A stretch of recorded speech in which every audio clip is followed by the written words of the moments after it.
Halo Sobat Bima, selamat datang di Bimbingan Alumni. Di video kali ini, Sobat Bima akan ditemani oleh aku, Kak Usman. Kita akan membahas pengetahuan dan pemahaman umum untuk UTBK SNBT. Tanpa berlama-lama lagi, yuk kita mulai. Let's go!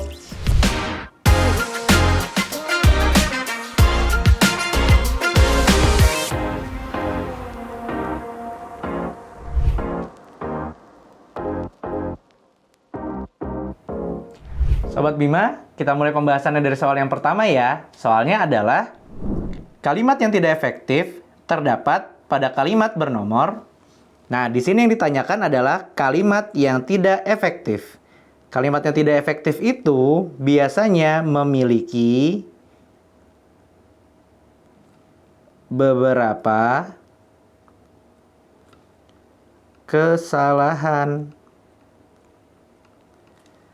Kesalahannya diantaranya adalah terjadi pemborosan kata atau frasa. Kemudian yang kedua, karena pemborosan maka makna dan struktur kalimat menjadi ambigu. Lalu yang ketiga, kesalahan tersebut berpotensi membuat kalimat menjadi tidak relevan.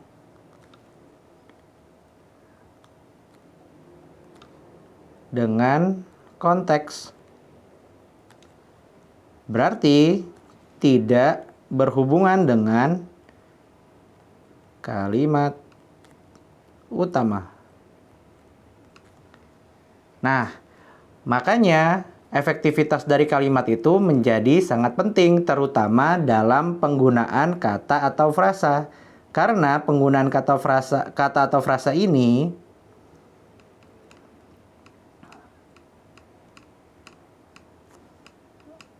akan menentukan kejelasan makna.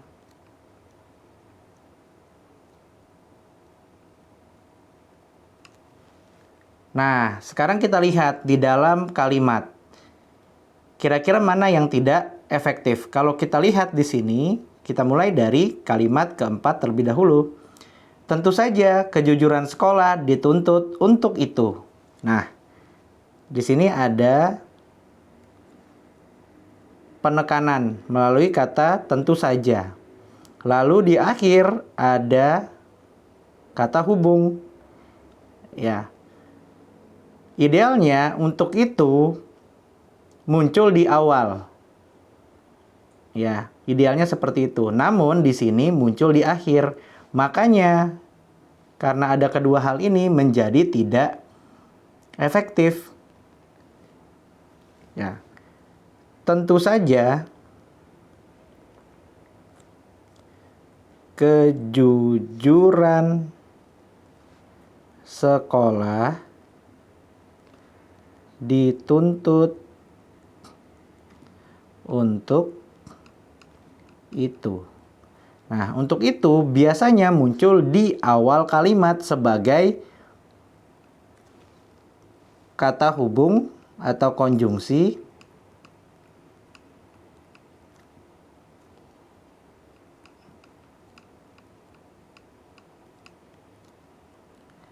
antar kalimat. Namun di sini muncul di akhir sehingga menyebabkan kebingungan kita sebagai pembaca, meskipun untuk itu merujuk kepada kalimat sebelumnya, yaitu nilai rapor yang sebelumnya tidak menjadi pertimbangan, mulai tahun ini dipertimbangkan pencapaiannya untuk membantu kelulusan siswa. Jadi, untuk itu merujuk kepada pertimbangan kelulusan siswa dari nilai rapor. Ya. Nah, kemudian yang kedua, di sini yang dituntut seharusnya adalah pihak sekolah. Ya. Nah, di sini hanya sekolahnya saja. Ya, idealnya kalimatnya berbunyi seperti ini. Tentu saja pihak sekolah dituntut kejujurannya, atau tentu saja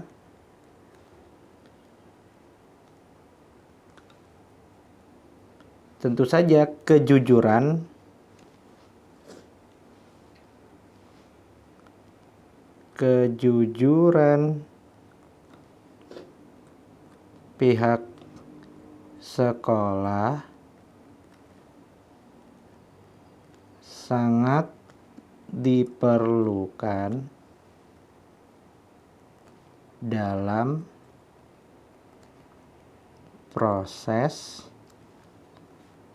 Ya, di sini kan proses kelulusan siswa. Ini opsi yang kedua. Lalu yang ketiga, kita juga bisa menggunakan opsi untuk itu pihak sekolah harus menjunjung tinggi kejujuran dalam proses seleksi kelulusan siswa. Nah, dengan begini kalimatnya menjadi lebih jelas. Kalau tentu saja kejujuran sekolah dituntut untuk itu, lebih kepada ambigu. Nah, jadi kalimat yang tidak efektif itu ada di kalimat keempat. Pilihan jawaban yang A.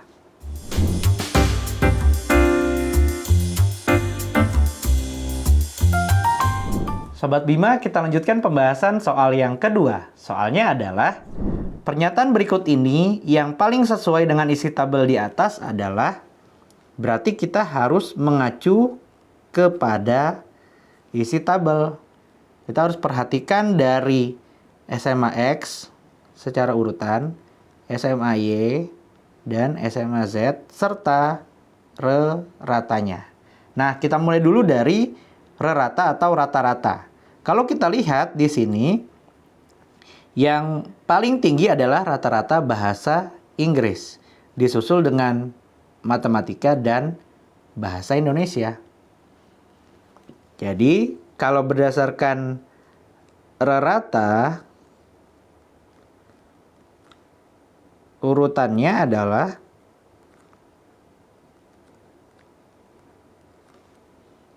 yang pertama bahasa Inggris, yaitu 56%. Yang kedua, matematika 55%. Beda tipis antara bahasa Inggris dan matematika ratanya.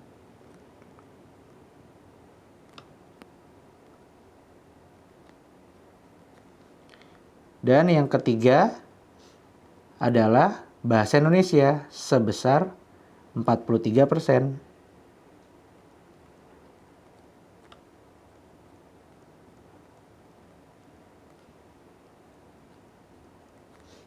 Nah, berarti yang tertinggi adalah bahasa Inggris, matematika, dan bahasa Indonesia. Sekarang kita kaitkan dengan urutan di masing-masing SMA. Di masing-masing SMA di SMA X paling tinggi adalah bahasa Inggris, kemudian disusul dengan matematika dan bahasa Indonesia. Nah, dari sini kita bisa simpulkan bahwa urutan rata SMA yang tertinggi adalah bahasa Inggris, kemudian disusul oleh matematika dan bahasa Indonesia. Sama seperti urutan di SMA X. Di SMA X yang tertinggi itu adalah bahasa Inggris, kemudian disusul oleh matematika dan bahasa Indonesia. Masing-masing 65%, 45% dan 35%.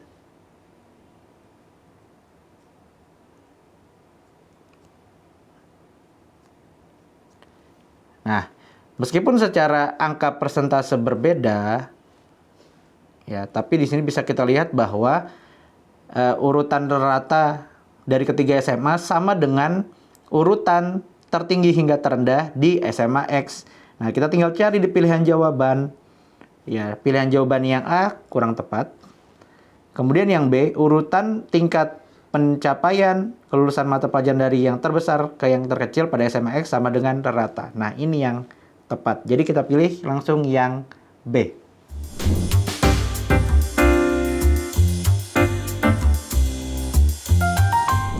Sobat Bima, kita lanjutkan pembahasan soal yang ketiga. Soalnya adalah komentar yang paling tepat dengan isi teks di atas adalah, nah, kita fokus kepada teks. Di sini kita lihat di kalimat pertama, tahun ini ujian nasional tetap dilaksanakan dengan beberapa perubahan. Nah, berarti fokusnya adalah kepada perubahan. Lalu, di kalimat terakhir, selain itu, bahasa Indonesia mempunyai rata terkecil dibandingkan dengan matematika dan bahasa Inggris. Berarti, fokusnya ada pada bahasa Indonesia yang punya rata terkecil. Nah, kalau kita lihat di kalimat sebelumnya, khususnya di kalimat 8 dan kalimat 9, ya, untuk kita bisa mengetahui secara detail apa yang disampaikan di kalimat 10, kita bisa lihat di kalimat ke-8 dan kalimat ke-9. Sebagai gambaran, di kalimat ke-8, berikut disajikan pencapaian nilai UN pada tabel pada mata pelajaran tahun 2010. Dari tabel 1 dapat diketahui tingkat pencapaian kelulusan di SMA X paling banyak pada mata pelajaran bahasa Inggris, sedangkan SMA Y dan SMA Z pada matematika. Nah, di sini kita bisa ketahui bahwa bahasa Inggris dan matematika itu lebih dikuasai oleh siswa ketimbang bahasa Indonesia. Nah, berarti bahasa Inggris dan matematika lebih dikuasai oleh siswa ketimbang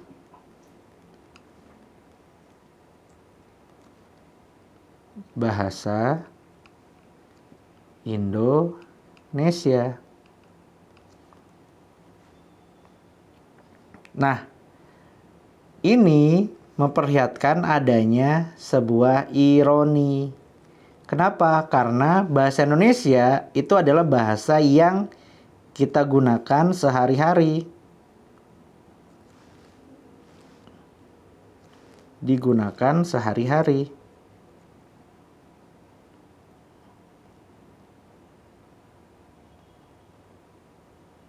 Tetapi yang lebih tinggi justru bahasa Inggris dan juga matematika. Jadi secara logika yang lebih dikuasai oleh siswa adalah matematika, bukan bahasa Indonesia. Yang lebih dikuasai bahasa Inggris, bukan bahasa Indonesia. Nah, berarti kalau kita lihat, kita akan berpatokan kepada kesimpulan bahwa bahasa Indonesia mempunyai rata terkecil dibandingkan dengan bahasa Inggris dan matematika. Itu menjadi kesimpulan kita. Nah, komentarnya akan merujuk kepada simpulan tersebut.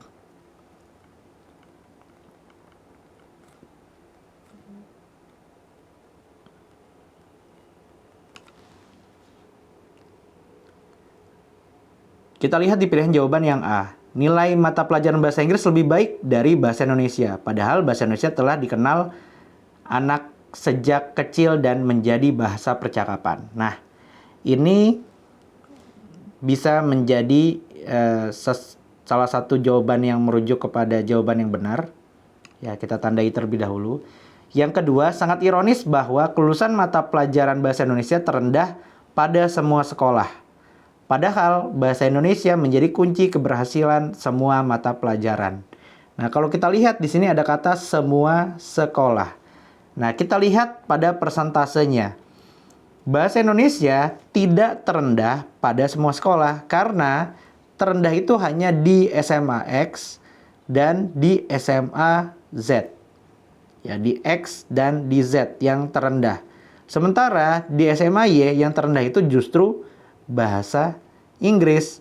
Nah, rata bahasa Indonesia menjadi rendah karena ada 2 SMA yang memiliki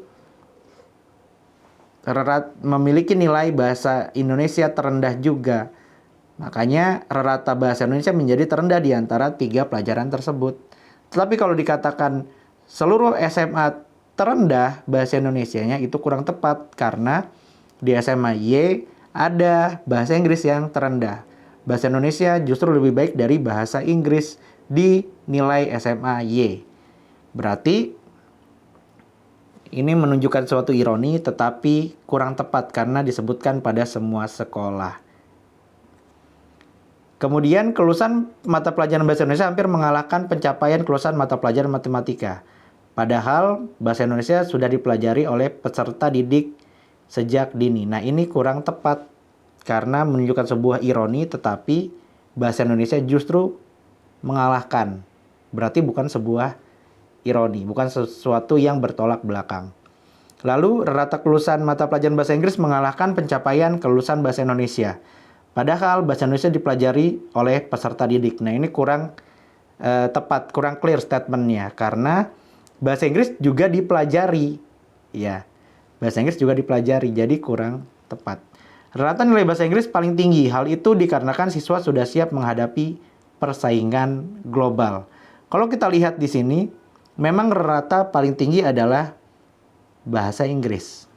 Ya, dibandingkan matematika dan bahasa Indonesia. Tetapi ini tidak menunjukkan secara langsung bahwa siswa sudah siap menghadapi persaingan global karena persentasenya masih ada di angka 56%. Bukan hampir mencapai 90 atau bahkan 100%. Jadi ini kurang tepat juga. Nah, dari pilihan kelima pilihan ini, yang paling mendekati kebenaran adalah pilihan jawaban yang A.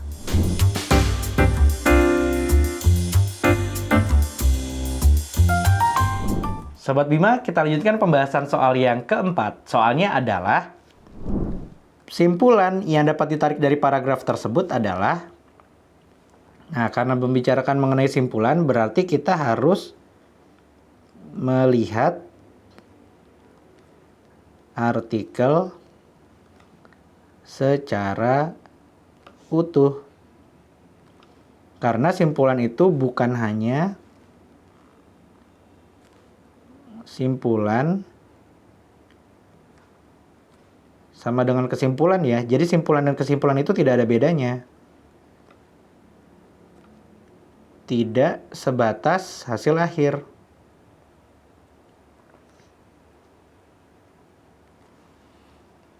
Makanya kita harus melihat artikel secara utuh. Nah, untuk itu kita bisa fokus pada kalimat pertama dan kalimat terakhir.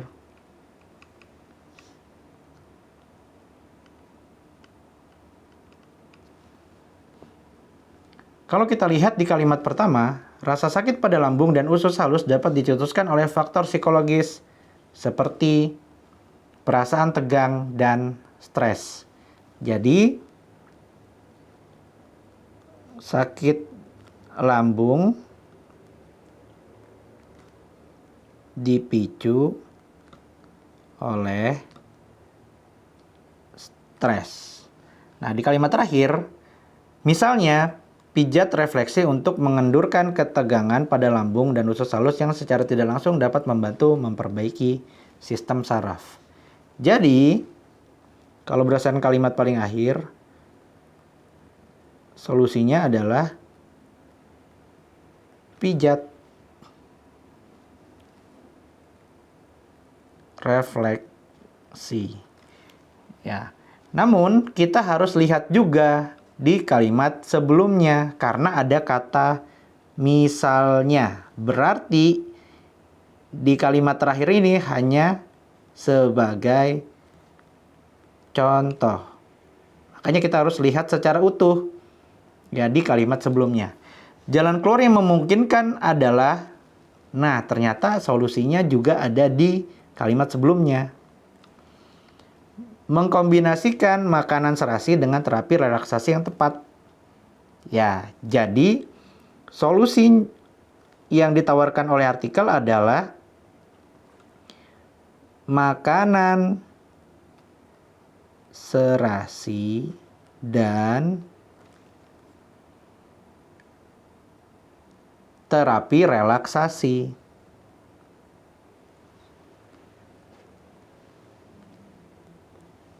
Nah, terapi relaksasinya itu adalah pijat refleksi. Jadi, meredakan lambung yang dipicu oleh stres dapat dilakukan dengan makanan serasi dan terapi relaksasi. Nah, itu ada di pilihan jawaban yang B. Rasa sakit pada lambung dapat diatasi dengan terapi makanan sehat dan pijat refleksi.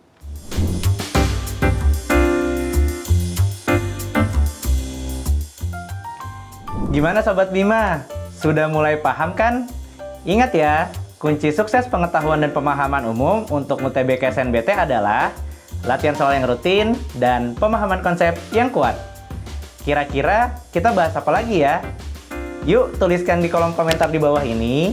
Jangan lupa like, subscribe, dan share ke teman-teman Sobat Bima, serta nyalakan lonceng notifikasi supaya tidak ketinggalan video-video pembelajaran dari bimbingan alumni lainnya. Bimbingan alumni, yakin bisa, pasti bisa.